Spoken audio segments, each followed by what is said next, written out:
Hail Trump! Hail our people! Hail victory!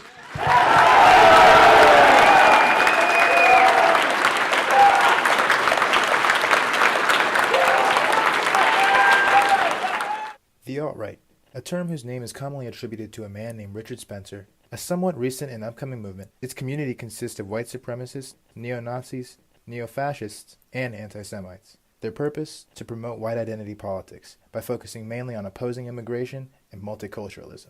Self-branded as a political movement, it is believed by many to simply be a repackaged version of white supremacy. Originally a group rooted primarily within the internet, it used hate rooms on sites like 4chan, 8chan, and Reddit to establish and organize communities since the early internet days. It would become a household name during the 2016 presidential elections. The group was initially connected with the presidential election and primarily Donald Trump, with the addition of Steve Bannon, chairman of Breitbart News, a self-accredited platform for alt-right news. The movement would use the election as a platform to publicly vocalize their support for Donald Trump and his policies, centering around the wall policy, primarily. As a result, Donald Trump became somewhat of a representative for the movement, even bolstering it. It wasn't until the Unite the Right marches in Charlottesville, Virginia, that the alt-right's true organized power would be put on display. They lasted 2 days, one on the night of August 11th, another taking place the next day. Originally framed as protests for the taking down of the Robert E. Lee statue, in actuality it was a gathering for hate.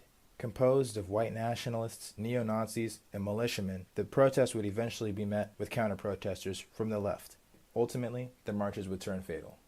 The result of the marches was seen as a win in the eyes of most of the alt-right, but it would come at a price. Following that deadly weekend, a mass of some of the most popular online businesses began eliminating alt-right accounts and businesses from the internet. Companies such as Airbnb, Facebook, Twitter, PayPal, and GoDaddy all going as far as to shut down sites even as big as Storefront and the Daily Stormer. But the censorship of white nationalist rhetoric on the internet was nothing new. A number of alt-right leaders, such as Richard Spencer and Milo Yiannopoulos, had already been deleted from Twitter the year prior. This would serve as the catalyst for the creation of the alt-internet.